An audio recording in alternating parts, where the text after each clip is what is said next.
in life, as a chosen one, you will experience long bouts and unwarranted amounts of jealousy. And I say that to say this: it will be unwarranted.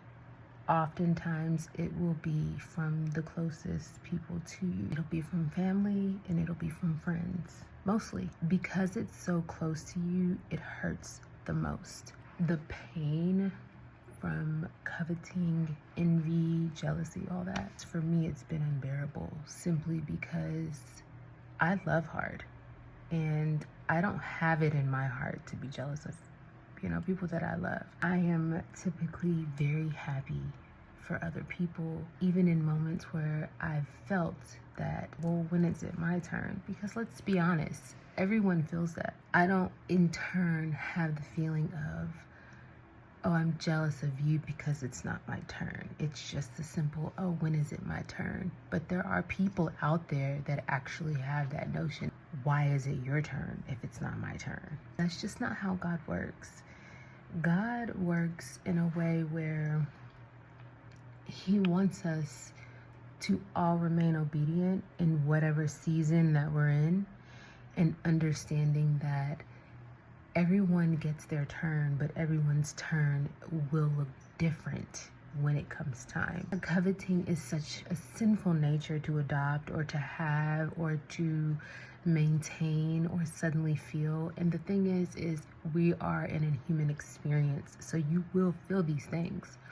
But it's really more about how do you deal with the things that you feel, because no one is telling you that you won't feel these things. I would be lying to say you're never going to feel jealous. We all have. But how do you deal with jealousy when you feel it? Do you take it upon yourself to feel like you have provision in someone else's life so much to where you want to humble them because you do feel jealousy? Or do you get down on your hands and knees and pray about it and say, Father, please remove this feeling from me because I know that it's one of the 7 deadly sins and I want to overcome it? It's not always going to be your turn, but it's not always going to be someone else's turn either. It is important to remain obedient when it isn't your turn, because when your turn comes, you too are going to want people to be happy for you. You know how it feels to be on both sides of the fence, but it's up to you to decide how you're going to react or act when you're on either side of the fence. And too many times I've seen people act negatively or throw negative connotations at other people when it's not their turn, which means that you put yourself further on the back burner when you can't be happy for people when it isn't your turn. The way that you are when it isn't your turn is directly tied to your obedience. I'm gonna say that one more time. The way that you act when it's not your turn is directly tied to your obedience. And I'm gonna take it even further. It's directly tied to your blessing for when it is your turn. Because you don't want it to become your turn and then the Most High say, oh, well, remember when it wasn't your turn and how you acted? God treats us like His children because we are His children. And I want to think about how you treat your kids. When you give one kid something and the other one doesn't deserve it, or it's not time to give the other kid the same thing that you gave one, and the other one acts up, and then it's time for them to get it and you're hesitant to give it to them because you remember how they acted when it wasn't their turn. So tame yourself. Find a way to find balance in being happy for other people when it's not your turn. There's so much coveting going on, and that is truly the root of all evil. People say money's the root of all evil. You can say that. But is it the paper or is it the intention behind it? Because typically it's the coveting of the money. It's not the paper. Anyone can have the paper. There's trees outside. It's the, oh, they have more than me. Oh, why did they get that and I didn't? It's the coveting that is the root of all evil, not the paper.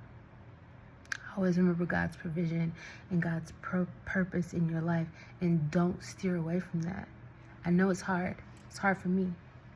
It's hard for me to get on the screen and be honest and talk. But I'm doing the work and the will of God because I know that's what He has over my life. And I'm using my voice to teach other people and to show other people that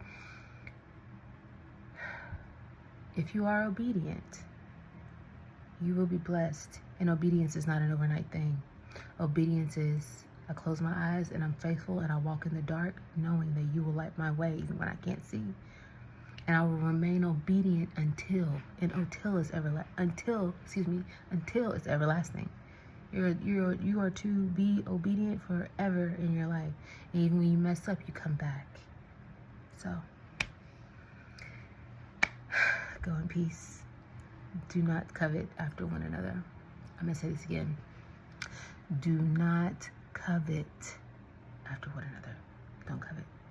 Be happy for each other, because when it is your turn, you're going to want people to be happy for you. And you're not going to want coveting people around your blessing, ruining it for you. Have a nice day.